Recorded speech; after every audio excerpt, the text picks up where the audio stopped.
Obrigado, professor. Obrigado. É excelente essa contextualização histórica da função da moeda, da importância da moeda, porque isso faz com que o debate sobre a taxa de juros, que é o preço, né, da moeda, ela seja visto como algo de suma importância para a sociedade. E dentro disso, eu acho que é importante, o senhor trouxe dois pontos que são bem interessantes, né, e que a gente percebe que por incrível que pareça, numa frase bem simples, ele traz uma crítica profunda. Para quem só tem martelo, tudo é prego. E aí é só juros, juros e juros como instrumento de política monetária. E a outra é o que o senhor deixou bem claro, que a política de juros também é uma forma de transferência de renda do Estado para aqueles que têm, né, os seus recursos aplicados em títulos de dívida. Mas esse é um bom ponto de partida para que o nosso colega Wilson apresente uma questão que ele preparou para a gente ir aprofundando o debate sobre essas variáveis. Por favor, Wilson.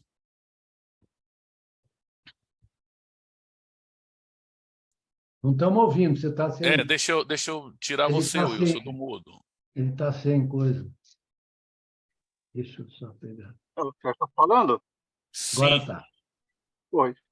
É muito interessante as observações do professor Veloso, né? Evidentemente com a cultura que lhe é peculiar, né? E dentre as citações, eu me lembro muito de uma que o primeiro-ministro francês na Primeira Guerra Mundial, Lord Clemenceau, dizia que a guerra era importante demais para ser deixada na mão dos generais, não é? Em economia, a gente passa um pouco por esse processo. Talvez Lord Clemenceau não seria tão bem vitorioso se tivesse que liderar economistas ao invés de generais, não é?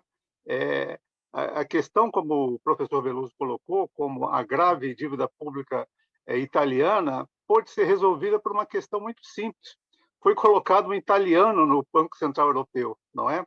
Foi Mário Draghi, com a sua visão de que haveria necessidade enorme de liquidez para que a Europa pudesse superar a crise de 2008, que abriu, ou seja, conseguiu obter uma visão mais abrangente, de 360 graus, de qual era a crise econômica que ele enfrentava, não é? Infelizmente, nem todos os economistas conseguem ter essa apreensão, essa capacidade de 360 graus para perceber que economia não é só uma questão de inflação, é uma questão de política de crédito, como bem lembrou o professor Veloso, é uma questão de política industrial, uma política de emprego, não é? Se nós tivéssemos que para ter existência, precisaríamos ter uma renda, a gente tinha a triste constatação hoje de que muitos brasileiros estão deixando de ter existência, não é? Mas, professor Beluso, aproveitando o gancho da sua exposição, não é? O senhor começou com o Banco Central da Inglaterra de 1694, e é verdade. O nosso Banco Central é um pouco mais tardio, é de 1964, não é? É quase um acrônimo, né? E, no entanto, ele teve que passar por uma série de períodos para obter uma certa maturidade, não é?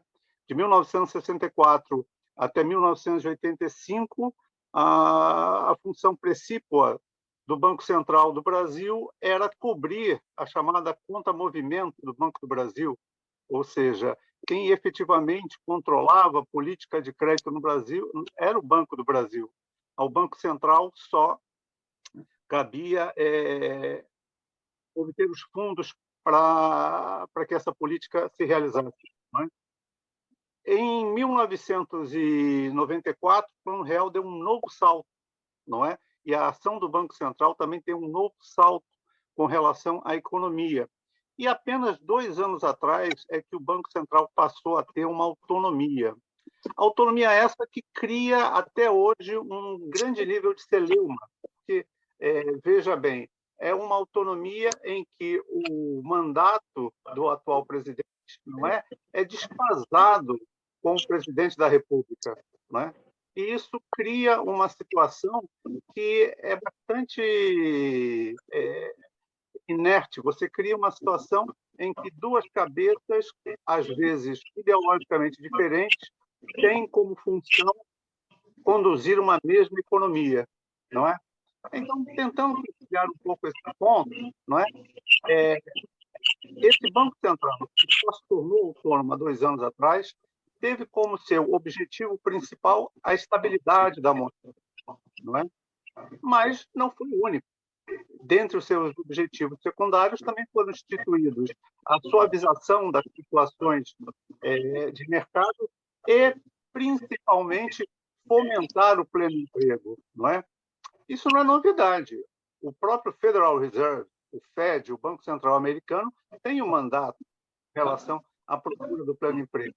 Mas o que a gente vê em comum com os nossos economistas é que muitos deles consideram isso uma coisa incompatível. Como é que um banco central pode, ao mesmo tempo, procurar a estabilidade da moeda e procurar o pleno emprego? Para esses generais da Primeira Guerra Mundial, não é? Só existe um tipo de economia, a economia que é montada em cima da taxa de juros. O que eu perguntaria ao professor Beluso é: o senhor considera que é incompatível esse duplo objetivo de um banco central, ou seja, buscar pleno emprego e buscar, ao mesmo tempo, a estabilidade da moeda? E, aproveitando a oportunidade, não é? O senhor crê que esse modelo de mandatos descasados, em que um presidente do Banco Central avança um mandato de um outro presidente, ele contribui para a harmonia de uma política econômica? É isso que eu gostaria que o professor Peluso nos brindasse agora. Então, muito boas suas observações, Wilson. Eu acho, você me fez uma pergunta crucial, se eu acho incompatível. Não acho incompatível, tanto que o mandato do Federal Reserve é um mandato que prevê a estabilidade de preços, né? O pleno emprego e a estabilidade financeira, né? Então, se você voltar no tempo e pegar, por exemplo, as discussões na Inglaterra sobre o papel do Banco Central, né? O grande redator da revista Economist, que fundador da revista Economist, um dos fundadores, ele ressaltava muito a importância do lender of last resort, ou seja, do emprestador de última instância, né? Ou do regulador financeiro. Então, é o seguinte, quando eu vejo essa fixação apenas na meta de inflação, eu vejo que houve encolhimento dessa função do Banco Central, ainda que, nos momentos de aperto, quando a água bate no queixo, o Banco Central é obrigado a cumprir as suas 2 outras funções, né? Vamos examinar o desempenho do Banco Central, dos bancos centrais, depois da crise de 2007 e 2008. Na verdade, é claro que você estava numa situação em que a inflação ainda era muito baixa, né? E com tendência à deflação, os bancos centrais usaram essa função de lender of last resort de maneira exuberante, né? E eu vejo que aqui no Brasil, por exemplo, você tem uma certa hesitação, mesmo no momento de desaceleração da economia, porque você tem esse foco único, hesitação em operar na curva de juros. Que o Banco Central americano e europeu operaram na curva de juros. Não é nenhum pecado. Isso é uma função deles, né? Como é que eles operaram na curva de juros? Operaram comprando os ativos que estavam desmilinguindo lá na carteira dos bancos privados, emitiram dívida pública só para compor o balanço dos bancos privados, porque o balanço estava sem ativos, estava, na verdade, desprovido de ativos. Os bancos iam capotar por essa razão. Então, eles emitiram títulos públicos que ficaram na carteira dos bancos e que, na verdade, permitiram aquela recuperação lenta, foi muito lenta do crédito, né? Então, o que nós estamos falando? Em geral, se você me permite, essa visão unilateral das funções do Banco Central são muito pobres do ponto de vista do conjunto de questões que estão envolvidas, né? Por quê? Porque você abandona exatamente ou desconhece ou reduz o papel desse apoiador do desempenho da economia. Você veja que eu dei vários exemplos de choque de juros que acabaram fazendo despencar a economia. Isso começa pelo mercado financeiro e acaba afetando a economia real. Então, é claro, você me pergunta se são incompatíveis. Não são, é preciso você ter... Aí tem um economista americano chamado Alan Blinder. Eu acho que você certamente sabe quem ele é. Ele escreveu A Arte da Política Monetária. A arte. Porque isso precisa de muita sensatez e muita visão e muita qualidade de comunicação, inclusive, com o público. Eles falam sempre da comunicação é importante. Então, você lê a ata do Banco Central, você vê o que ele está... Veja só, eu vou até dar um exemplo do Jay Powell, que, na verdade, agora disse, o Comitê de Política Econômica disse que não ia aumentar agora, mas acha que vai ter que aumentar nos próximos 2 meses. Foi o que ele disse, né? Se eu entendi bem.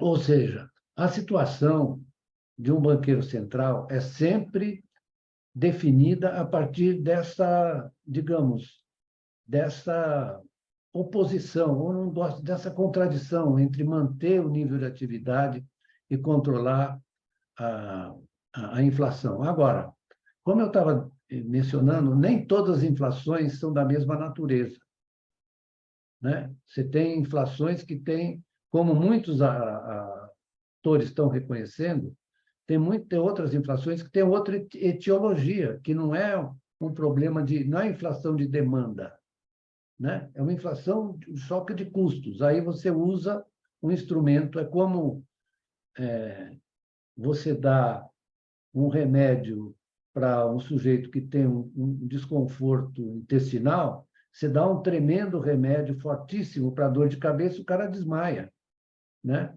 Então, isso acontece com a economia. Você dá o remédio errado, o remédio inadequado, né? Que é um aumento brutal na taxa de juros, além de você produzir efeitos negativos no sistema bancário e financeiro, né? Você produz um resultado ruim para o desempenho da economia. Então, essa questão está posta. E não adianta o pessoal fugir dessa dificuldade, porque é uma dificuldade mesmo, que é posta pelas condições do problema. É posta pelas condições do problema, porque se fosse simplesmente você aumentar os juros e combater a inflação, mas volto a dizer, isso tem a ver, viu, Wilson, com a visão do produto potencial, do hiato do produto e das expectativas racionais. Então, é o seguinte, é um martelo, só tem prego. Então, não tem outras dimensões da economia. Você tem inflação que decorre, por exemplo, de uma desarticulação das cadeias produtivas, como nós estamos observando agora, e aí você ataca com a taxa de juros e provoca uma porção de danos à economia, né? Isso não é irrecorrível, não tem como escapar dessa situação difícil. Mas aí é como diz o Alan Blinder, é a arte da política monetária. Isso não adianta você ter uma regrinha, você dizer que é a regra de Taylor, né, que é o não sei o quê, não adianta, porque essa questão está colocada aí. Certo? Respondi a sua pergunta? Professor Perfeitamente. Beloso, faltou a segunda parte, eu acho, da pergunta do Wilson, que seria interessante relembrar isso, que eu acho que está relacionada com os mandatos coincidentes ou não, a autonomia do Banco Central e mandatos coincidentes ou escalonados na substituição, como está previsto hoje no nosso Ótima regramento. pergunta. Eu falhei por não responder. Mas eu quero dizer aí, Wilson e Álvaro, que essa é uma ideia que decorre da proposição de que o Banco Central é uma instituição técnica, que ela não é uma instituição política. Eu fico me perguntando se existe alguma instituição em uma estrutura democrática e republicana que não seja política. Não conheço. Na verdade, ela foi criada politicamente, né? Não foi criada politicamente. Então, essa autonomia tem que se exercer dentro desse âmbito político, republicano e democrático. Então, eu diria, eu às vezes brinco, viu? Eu fiz uma brincadeira dizendo que, do jeito que as discussões sobre a autonomia do Banco Central estão sendo feitas, é que nós devíamos fazer uma eleição do presidente da República só na Faria Lima, e depois o presidente da República, aliás, a eleição do presidente do Banco Central só na Faria Lima, falei errado. E depois o presidente do Banco Central escolheria o presidente da República. É mais ou menos isso, entendeu? Porque esse tipo de autonomia de que você ultrapassa esse limite, por que é a independência do Banco Central? A independência operacional. Ela não está distante dos outros poderes da República. Não é possível você pensar uma coisa dessa. Porque aí, qual é o componente que você tem, Álvaro e Wilson? Tem o componente da demonização da política, como se a vida social pudesse prescindir da política em algum momento.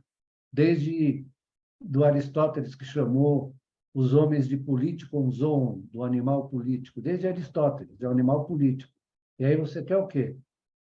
Com essa ideia de que você pode separar o Banco Central das outras instituições da República. Eu não consigo entender isso, não consigo entender. É uma simplificação e, se você me permite, além de ser uma simplificação, é uma banalidade que eles estão falando. Desculpa, Wilson, tinha esquecido dessa parte. Obrigado, professor. Wilson, você quer complementar com as respostas, comentar a resposta do professor também? Eu já poderia partir para a segunda, Álvaro? Pode sim. Se você então, deixa eu só fazer um pequeno fechamento pelo que vocês apresentaram e o professor Luiz Gonzaga Beloso agora no final. É uma discussão que a gente sabe que no sindicato a gente teve muito, né? Que é a tentativa de despolitização de um órgão que a gente entende que toma decisões políticas. E a despolitização, inclusive, falaciosa, porque você leva para uma outra instância as decisões que poderiam ser tomadas num processo produtivo, ainda que hajam indicações de que isso cria mais estabilidade. E o que eu acho que seria interessante também, professor Beloso, se o senhor pudesse explorar, isso acaba gerando, num determinado momento, o que a gente está vendo hoje na imprensa, que é uma espécie de conflito entre a política fiscal e a política monetária, que não é arbitrado dentro do próprio governo. Como o senhor imagina que isso causa impacto para a economia? Ele, de fato, gera mais estabilidade? Ou essa fricção pode acabar gerando mais os surtos de instabilidade que prejudiquem o bom andamento da economia? Então, eu, na verdade, lia há algum tempo debates a respeito das relações entre política monetária e política fiscal. Na verdade, elas são políticas de Estado, não é? São políticas de Estado ambas, e que têm profundas conexões. Até porque você não faz política fiscal sem, na verdade, emitir títulos da dívida.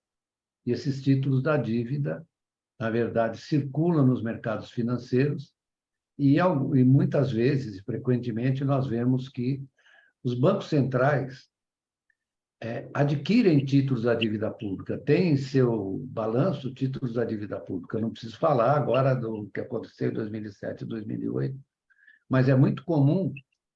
Vamos pegar o caso da Inglaterra recentemente, Wilson, não sei se você lembra, que foi aquela moça que durou pouco tempo como primeira-ministra, que fez aquela lambança, fez a lambança. O que aconteceu? O Banco da Inglaterra teve que entrar comprando dos gilts. Comprou para estabilizar o preço que estava despencando. Ela entrou para... E a taxa de juros a taxa longa subindo desesperadamente. O Banco Central entrou comprando. Porque você tem conexão entre a política monetária e a política fiscal, certo? Só aqui que o pessoal faz essa separação, né? Eu estava lendo outro dia um livro muito interessante de um economista que eu considero muito, né? E que escreveu exatamente um livro, eu vou dizer para vocês aqui, se eu conseguir pegar, né? Sobre as conexões entre política monetária e política fiscal. Ele foi membro do Conselho Monetário lá da Inglaterra, na verdade ele é um William Buiter. Vocês já ouviram falar?